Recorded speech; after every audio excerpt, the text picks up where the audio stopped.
Dice mis hermanos, en esta clase seguimos nuestro estudio de la teología pastoral, su carácter y llamado, el carácter y llamado del pastor. Y hemos visto hasta el momento nuestra introducción al ministerio pastoral. Hemos visto dos clases. Y en la primera vimos el diseño divino, que el pastor no es una respuesta pragmática de la iglesia, aunque ha tomado esa forma, pero es de verdad un diseño divino que Dios ha diseñado y que ha dado su palabra como una guía inspirada. Eso vimos en la segunda clase, que la Biblia entera, no solamente las epístolas pastorales, pero la Biblia entera es dada para que el hombre de Dios sea perfecto, equipado para toda buena obra. Entonces, toda la Biblia nos revela a Dios, nos revela la verdad de Dios, nos revela el Evangelio de Dios. Y también a través de eso es ejemplo para nosotros de cómo Dios trata a su pueblo. También nosotros debemos imitarle a Él. En esta clase y la próxima vamos a ver, hemos visto el diseño divino, la guía inspirada, y ahora vamos a ver la necesidad urgente del ministerio pastoral. Habiendo visto que el ministerio pastoral fue diseñado por Dios, dotado a la iglesia por Cristo a través del Espíritu, podemos ver un poco más de este diseño divino cuando consideramos las necesidades urgentes para las cuales los pastores son llamados a servir. Esas necesidades hacen que el ministerio pastoral sea necesario y también le enseña a la iglesia, a los pastores, de la gran responsabilidad que tienen. Aunque es una gran responsabilidad, la Biblia enseña que también tiene una promesa de gran recompensa, tanto en esta vida como en la próxima. Y eso vamos a ver en una clase futura. Su responsabilidad seria, pero que viene con una recompensa divina. Nosotros somos partícipes de la inauguración del reino de la nueva creación, donde Dios mora con su pueblo renovado. Esa de nuestra historia central de la Biblia, ¿cierto? Pero lo que nosotros ahora disfrutamos es la inauguración de esto en la iglesia. Es la realidad ya, pero todavía no. Entonces, debido a eso, hay glorias en la iglesia. Hay cosas, realidades tan preciosas de lo que hoy somos en Cristo. Pero no somos completamente lo que seremos. Todavía hay luchas, todavía hay enemigos, todavía hay tentación, todavía hay enfermedad, todavía hay lágrimas. Entonces todo eso nos ayuda a entender la realidad del pastor, porque el pastor vive y sirve en este contexto del ya, pero todavía no. Cuando hay grandes realidades del Evangelio, de gracia, de perdón, de los cielos en la tierra, pero todavía con grandes problemas, dificultades, pecado, tentaciones, aflicciones, enemigos, que también deben formar nuestra perspectiva sobre cuáles son nuestros deberes. No podemos desarrollar nuestra teología pastoral con una escatología sobrerealizada. Es decir, como ya estamos en los cielos, ya no hay peligros, ya no hay luchas contra el pecado, ya somos perfectos. No podemos entrar y hacer el ministerio bien si no entendemos la gravedad de las necesidades que las ovejas tienen, que nosotros mismos tenemos. Aunque estamos hablando de necesidades para las cuales Dios ha levantado pastores, eso no significa que los pastores sean la respuesta a esas necesidades. El pastor no es la solución a ninguno de esos problemas, sino es el medio designado por Dios para guiar a la iglesia a la verdadera solución, quien es Cristo. Los pastores deben buscar guiar al cuerpo de Cristo a sus pies en fidelidad y confianza. Es la obra de Dios por el Espíritu, por medio de su palabra, que es el verdadero poder y solución a todos esos problemas. Y los pastores son los designados para traer esa palabra, tanto pública como privadamente, o públicamente como en privado. Es esta realidad que le da la razón a la declaración del profeta Isaías, y citada en varios pasajes del Nuevo Testamento. ¿Y cómo predicarán si no son enviados? Tal como está escrito, cuán hermosos son los pies de los que anuncian el evangelio del bien. Entonces, aunque ellos no son la bendición, ¿cierto? Pero son de gran bendición. Son de gran bendición porque anuncian la verdad, pero la verdadera bendición es en el evangelio mismo. Piensen de un pueblo abatido por guerra y luchas en medio de combate, sus recursos agotándose, su fuerza decayéndose. En ese momento miran al horizonte y ven un mensajero en la ropa del rey con una trompeta puesta a sus labios para anunciar que el rey ha conquistado y proclamar las buenas nuevas de la victoria. Los pastores son llamados a servir en una situación parecida. La iglesia sigue en esta lucha con muchas necesidades, pero el pastor viene con el anuncio de las buenas nuevas de victoria y esperanza, de que el rey ha provisto todo lo necesario y ha ganado la victoria en esta guerra. Entonces nosotros somos esos mensajeros. El verdadero gozo es en lo que hizo el rey, pero nosotros tenemos el privilegio de contar lo que él ha hecho. Dios mismo ha enviado otra confirmación del diseño divino de esto, a ciertos hombres para anunciar las buenas nuevas, para que a través de esta predicación, el pueblo de Dios tenga y crezca en su fe. Aunque hay muchas necesidades que podemos señalar y podemos dividir las que voy a mencionar en muchas subcategorías, creo que esas son una buena manera de resumir las varias necesidades que tenemos en este mundo. En primer lugar, la iglesia necesita ser expandida. ¿Por qué? Estamos en el ya todavía no. No todos los elegidos han sido alcanzados todavía. No todas las ovejas han sido recogidas en el redil de Cristo. Entonces, la iglesia necesita seguir expandiéndose hasta llenarse de un pueblo de todas las naciones, de todos los elegidos del Señor. Esa es una gran necesidad. Hay todavía algunos de los de Cristo que están muertos en delitos y pecados. Necesitan ser salvados, necesitan ser alcanzados con el Evangelio. Es una gran necesidad. Y eso va a seguir siendo la necesidad hasta la consumación, hasta que Cristo salve a su último elegido. Segundo, la iglesia necesita ser instruida en qué creer y cómo vivir en una manera fiel y consistente con la verdad de lo que son. Entonces necesitan ser instruidos y guiados, no solamente en la mente, pero una vida conforme a lo que el Señor les ha dado. La iglesia necesita, en tercer lugar, ser pastoreada y consolada en medio de aflicciones, ya que en este mundo van a tener aflicción. Y por eso necesitan pastores que les van a consolar. Y la iglesia, en último lugar, necesita ser protegida de los ataques del enemigo en forma de falsa enseñanza y pecado. Entonces, necesita ser expandida, salvar a los perdidos. Necesita ser guiada, necesita que los cristianos se santifiquen y se conformen a la imagen de Cristo. Necesitan ser consolados porque viven en un mundo de aflicción. Y necesitan ser protegidos porque viven en medio de una guerra y un enemigo que está buscando sus almas en forma de tentación y en forma de falsa enseñanza. Cristo tiene toda autoridad en la tierra y en los cielos, pero su reino templo inaugurado necesita ser expandido hasta llenar toda la tierra e incluir su pueblo de todas las naciones. Eso es un reconocimiento que Cristo mismo tuvo en su ministerio. Cuando él vio las multitudes y tuvo compasión de ellos porque estaban angustiadas y abatidas como ovejas que no tienen pastor, él dijo a sus discípulos: la mies es mucha, pero los obreros pocos. Por tanto, rogad al Señor de la mies que envíe obreros a su mies. Aquí vemos a Cristo teniendo compasión de un pueblo abatido, que nos apunta a la tercera necesidad, el consuelo en la aflicción. Pero vemos parte del problema es que hay tanta necesidad, tantas almas perdidas, tantas almas sin pastor, que necesitan ser cosechadas, que necesitan ser ayudadas. Las naciones necesitan ser convertidas en discípulos de Cristo. Necesitan ser bautizados en su nombre. Necesitan conocer a Cristo. Los pastores, aunque no los únicos en ese deber, son los obreros principales y ejemplares en ese deber, que deben ser enviados por Cristo al campo para cosechar la mies, pero también para equipar a otros, también para hacerlo.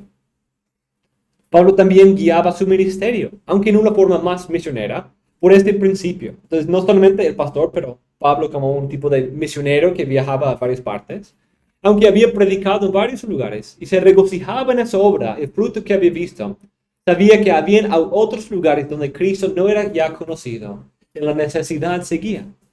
Su escatología ya no se había realizado todavía. Seguía en la inauguración, seguía en el ya, pero todavía no. Ya se ha predicado hasta Roma, ya se ha predicado en muchas partes.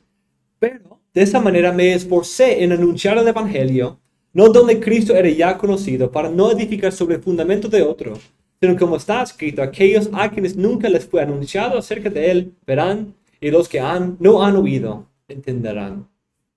Entonces, él está buscando, era su meta. Por eso viajaba a tantos lugares, porque quería predicar donde Cristo no era conocido. Y eso sigue siendo parte de la meta. Hay todavía algunas personas que no han abrazado a Cristo, que no han escuchado el Evangelio verdadero.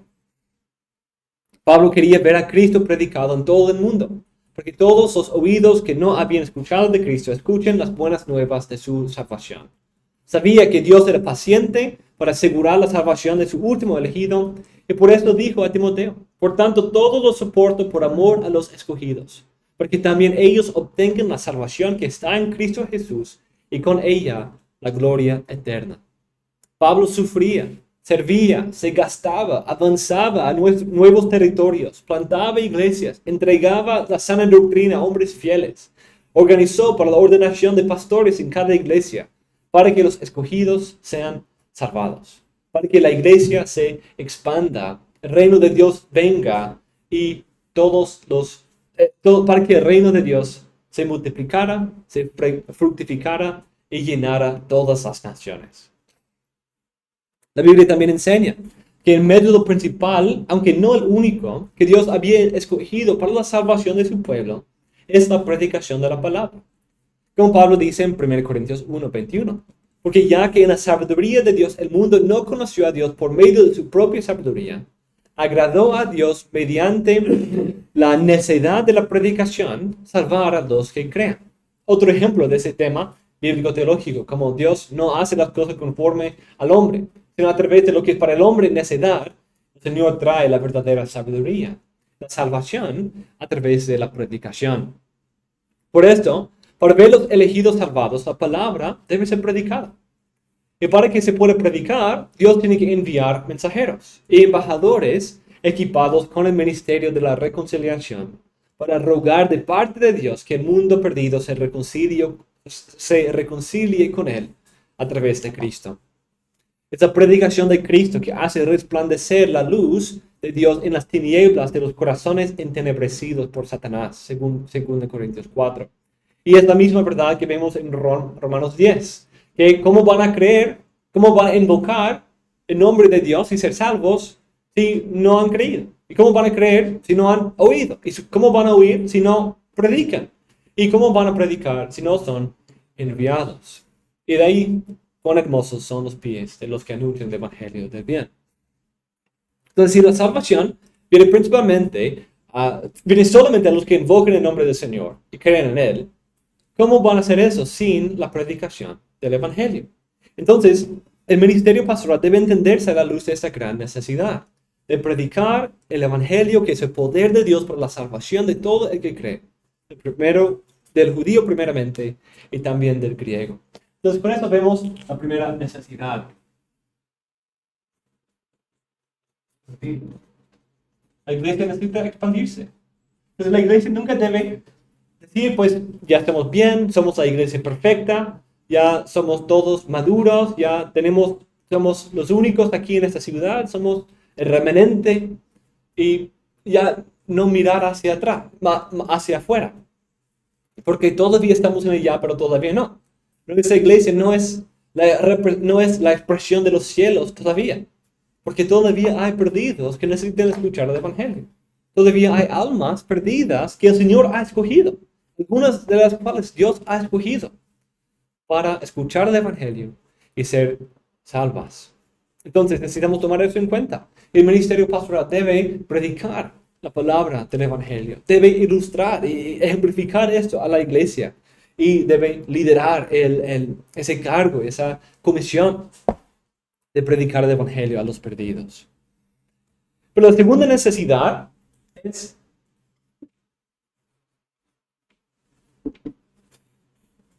ser guiada.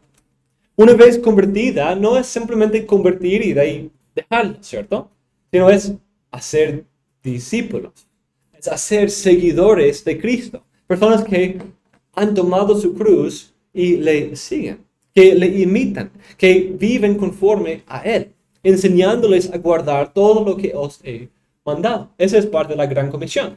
La Gran Comisión no termina solo con esto, sino es cuando esto se cumple, cuando estas iglesias son guiadas en obediencia, cuando se parecen más y más a la verdad, cuando viven conforme al llamado que Dios nos ha dado.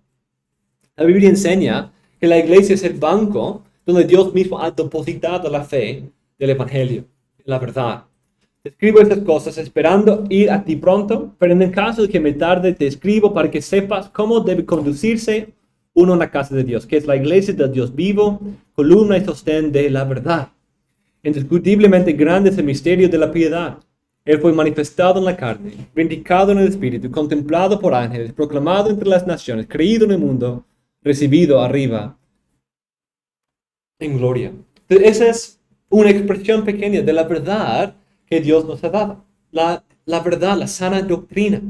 Entonces, parte de esto es enseñarles todo lo que Cristo ha dicho. Enseñarles la verdad, entregarles la sana doctrina. Es una parte importante de eso. Pero no solamente eso, sino guiarlos a vivir dignamente, de una manera conforme a esa sana doctrina. Vemos esa realidad en la enseñanza de Pablo a sus estudiantes pastorales, Timoteo y Tito. Los pastores, en primer lugar, deben andar en una manera consistente con el Evangelio. Ellos deben ser ejemplo en su manera de hablar y conducirse. Deben confesar fielmente y sostener la sana doctrina que Dios ha depositado en la iglesia. Y deben andar en una manera consistente con ella. Resume esa realidad en 1 Timoteo 1:5. Pero el propósito de nuestra instrucción es el amor nacido de un corazón puro, de una buena conciencia y de una fe sincera. Y de ahí extiende un cargo preciso a Timoteo a ser fiel y consistente con esto hasta el final. Esta comisión te confío, hijo Timoteo, conforme a las profecías que antes te hicieron en cuanto a ti, a fin de que por ellas pelees la buena batalla, guardando la fe y una buena conciencia, que algunos han rechazado y naufragaron en lo que toca a la fe.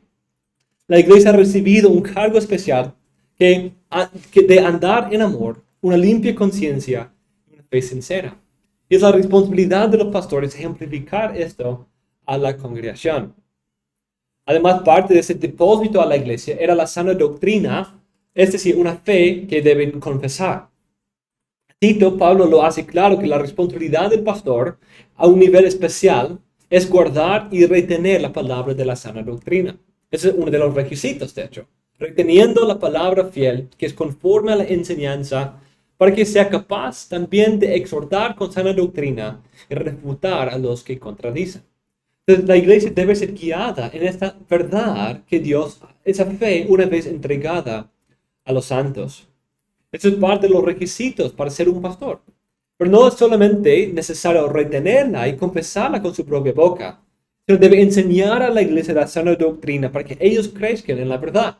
Pero en cuanto a ti, enseña lo que está de acuerdo con la sana doctrina. Tito 2:1. Eso es también la realidad de cómo Pablo explica por qué Cristo dio a los pastores a la iglesia. Así que todos lleguemos a la unidad de la fe y del conocimiento pleno del Hijo de Dios, a la condición de un hombre maduro, a la medida de la estatura de la plenitud de Cristo. Cristo dio a la iglesia pastores y maestros para capacitar a los santos para la obra del ministerio y para su edificación en la fe y verdad de Cristo, hasta completar su madurez y dedicación a la cabeza. Ese depósito incluye tanto la sana doctrina como la vida que es conforme a la sana doctrina.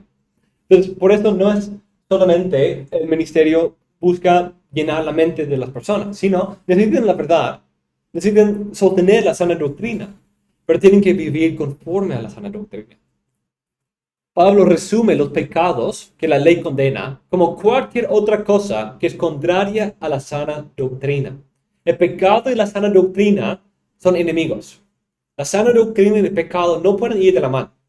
Y si uno tiene sana doctrina, pero vive en pecado, es un mentiroso y un hipócrita.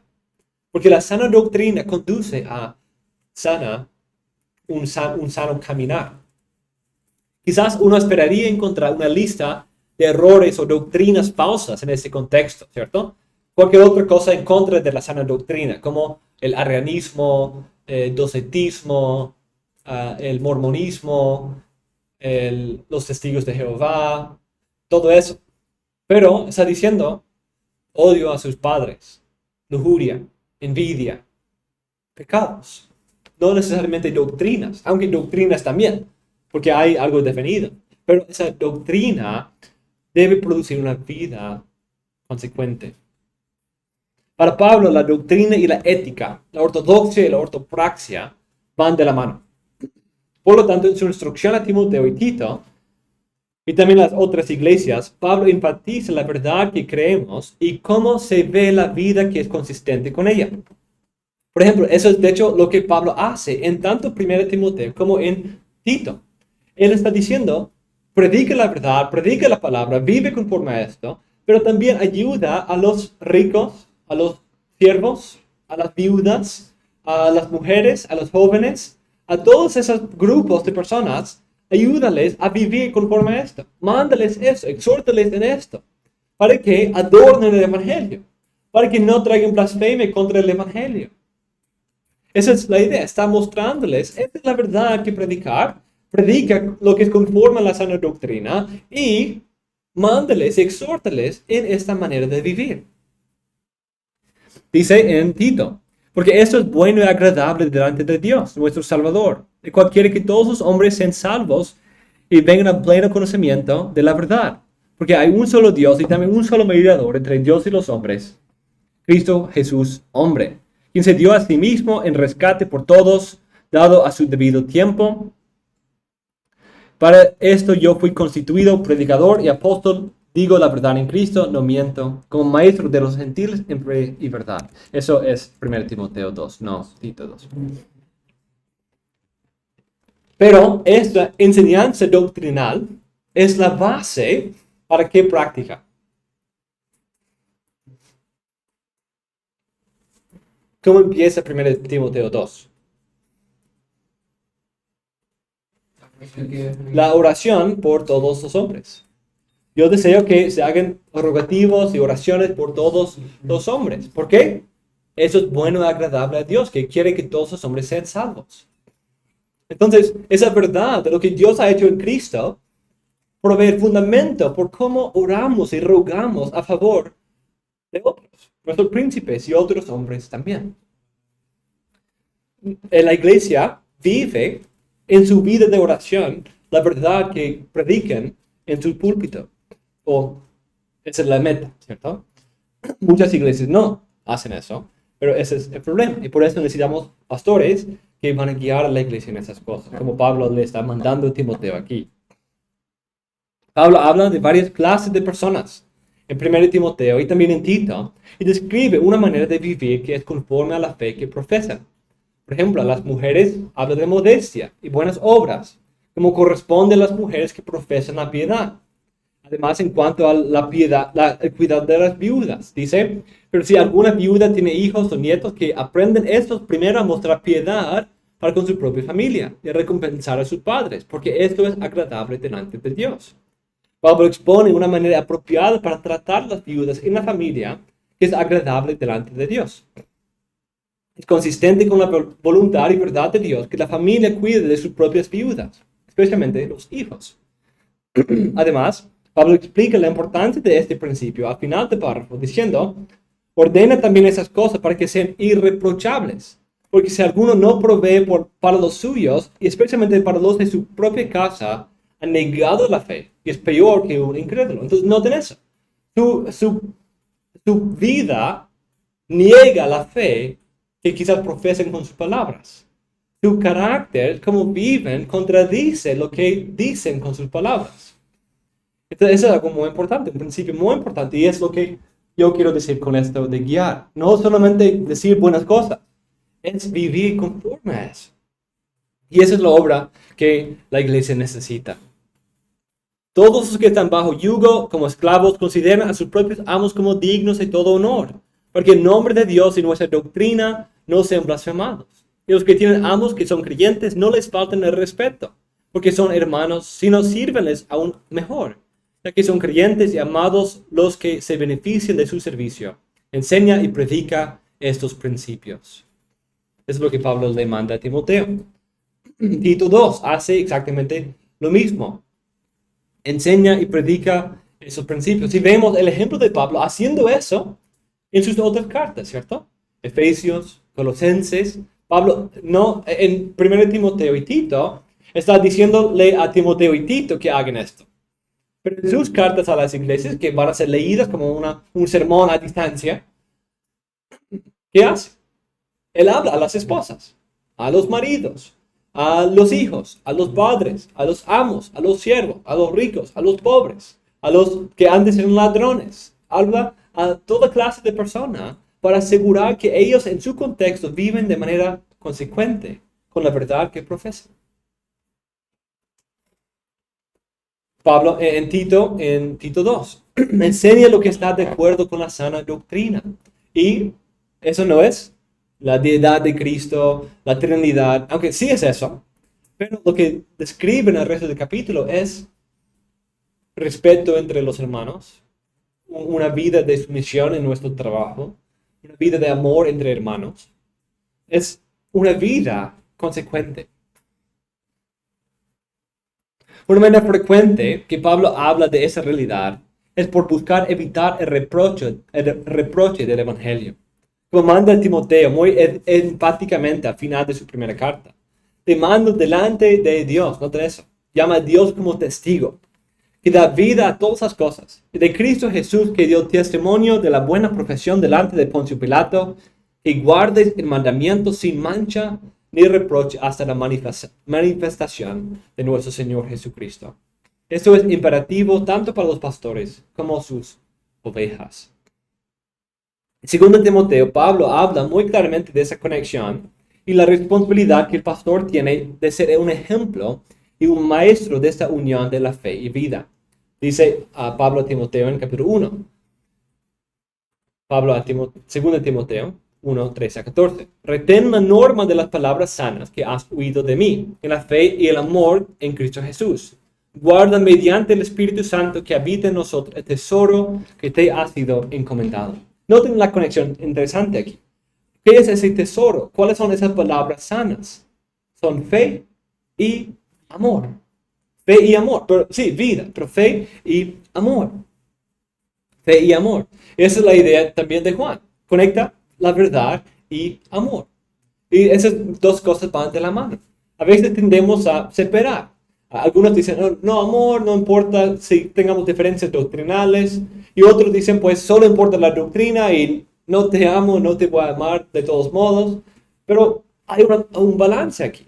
Hay un llamado a fe en amor, hablando la verdad en amor. Ese es el llamado del cuerpo en Hebreos, en Efesios 4, 16. Hablando la verdad entre sí en amor. Es también la idea de primera, segunda, tercera de Juan y el Evangelio de Juan. Es vivir en verdad y amor. Porque Cristo es el gran ejemplo. Él es la verdad y Él es el amor. Dios es amor. No son meras palabras, sino también es una vida de sacrificio conforme a lo que Cristo nos ha mostrado. Esa realidad es así tanto para el pastor como para la iglesia. Porque en Efesios 4 es toda la iglesia que termina hablando la verdad entre sí en amor. No solamente el pastor, pero el pastor está ahí para equipar a los santos para la obra del ministerio. Y por esa razón es una necesidad que el pastor sea tanto un ejemplo en su propia vida como también un predicador fiel de los principios de la sana doctrina y su vida. En Tito 3, 8, Pablo hace una de las afirmaciones más claras sobre esa realidad y la responsabilidad del pastor a guiar a la iglesia en la sana doctrina. Dice, palabra fiel es esta. En cuanto a estas cosas, quiero que hables con firmeza, porque los que han creído en Dios procuren ocuparse en buenas obras. Estas cosas son buenas y útiles para los hombres. Para los que han creído en Dios, que procuran ocuparse en buenas obras. Noten eso, la conexión entre la fe y la vida. Han creído en Dios, pero que eso se manifieste en sus buenas obras. Otra manera en que Pablo habla de esto, en varias de las otras cartas, es su llamado a las iglesias a andar dignamente. Ser digno. ¡Qué increíble esto! ¿Cómo podemos ser dignos del Evangelio? Ahora, no está diciendo, ahora busquen mérito para merecer la salvación. No está diciendo eso. Pero esa idea de digno es andar de manera conforme, de manera consecuente con lo que profesas, con el llamado que Dios te ha dado. Como siendo hijos obedientes. Son hijos, ahora pórtense como hijos. Son salvados por gracia. Ahora son nuevas criaturas. Son resucitados de la muerte a la vida. Vívenlo. Consideraos de verdad muertos al pecado y vivos para la justicia. No lo cumplimos a la perfección, eso no es la idea, pero la idea de crecimiento. Esa dignidad de que habla no es de mérito, sino es de conformidad, es de consistencia. No está diciendo, trabaja para mostrar que mereces la salvación que has recibido, que el Señor hizo una buena inversión cuando te eligió. No, tú eres esto, tú eres salvo, indicativo. Ahora que eso se manifieste, que la joya de lo que Cristo ya te ha dado brille en tu vida. Pablo quiere que nuestra identidad como ciudadanos celestiales, hijos de Dios, redimidos por Dios, su pueblo especial, se note en nuestro caminar práctico diario. Y esa es la idea de guiar. Dice en Efesios 4, yo pues, prisionero del Señor, os ruego que viváis de una manera digna de la vocación con que habéis sido llamados, con humildad, mansedumbre, paciencia, soportándoos unos a otros en amor, esforzándoos por preservar la unidad del Espíritu en el vínculo de la paz. Filipenses 1, solamente comportaos de una manera digna del Evangelio de Cristo.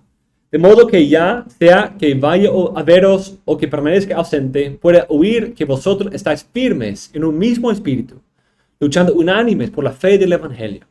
De ninguna manera amedrentados por vuestros adversarios, lo cual es señal de perdición para ellos, pero de salvación para vosotros, y esto de Dios. Colosenses 2, 6. Por tanto, de la manera que recibisteis a Cristo Jesús el Señor, así andad en Él, firmemente arraigados y edificados en Él, confirmados en vuestra fe, tal como fuisteis instruidos, rebosando de gratitud. 1 Tesalonicenses 2. Porque recordáis, hermanos, nuestros trabajos y fatigas, como trabajando de día y de noche para no ser carga a ninguno de vosotros, os proclamamos el Evangelio de Dios. Vosotros sois testigos, y también Dios, de cuán santa, justa y irreprensiblemente nos comportamos con vosotros los creyentes.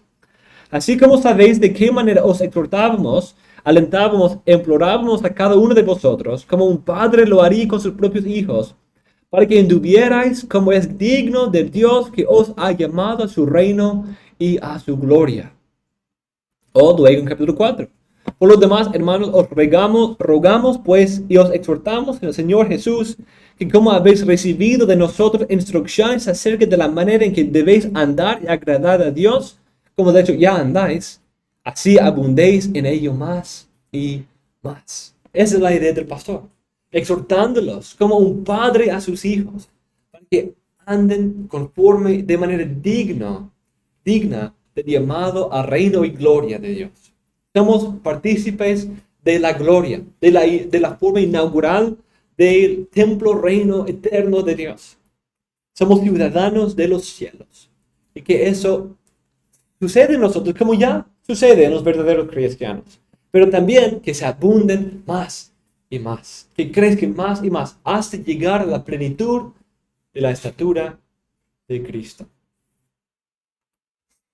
Entonces vemos esa idea. Hay una verdad gloriosa detrás de eso. Predicamos, exhortábamos, enseñábamos cómo somos esas cosas. Pero viven de manera digna. Ese también es el gran motivo detrás de la carta de Hebreos. El autor de Hebreos quiere prevenir el engaño y retrocesión de los cristianos a la impiedad por motivarles a andar conforme al evangelio que han recibido. El camino de fidelidad al evangelio no es solo para un día, sino es una carrera que debemos correr hasta el final. Por lo tanto, los pastores a veces se ponen en el lugar del autor de Hebreos para llamarles. Consideran qué tan grande la salvación que hemos recibido. Y no la menospreciemos, sino guardemos fiel nuestra profesión de fe hasta el final. Y a veces tenemos que reprender. porque no andaban con rectitud en cuanto a la verdad del Evangelio, como Pablo hizo con Pedro en Gálatas 2. Pero noten eso, no andaban con rectitud en cuanto a la verdad del Evangelio. La verdad del Evangelio manda cierta manera de vivir, y esa manera de vivir no se manifestaba en ellos, sino una contraria. Eso no es solamente el contenido de la enseñanza del ejemplo pastoral de Pablo, sino también es el ejemplo de su oración pastoral también. Colosenses 1, 2 Tesalonicenses 1 son ejemplos donde Pablo ora esta misma oración por la iglesia. Por esa razón, también nosotros desde el día que lo supimos no hemos cesado de orar por vosotros y de rogar que seáis llenos del conocimiento de su voluntad en toda sabiduría y comprensión espiritual, para que andéis como es digno del Señor. No es algo que solo exhorta, sino esa guía tanto su ministerio pastoral que sin cesar ora esta oración por la iglesia, que sean fieles al Evangelio, que anden dignamente del Evangelio.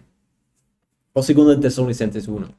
Con este fin también nosotros oramos siempre por vosotros, para que nuestro Dios os considere dignos de vuestro llamamiento y cumpla todo deseo de bondad y la obra de fe con poder, a fin de que el nombre de nuestro Señor Jesucristo sea glorificado en vosotros y vosotros en Él, conforme a la gracia de nuestro Dios y del Señor Jesucristo.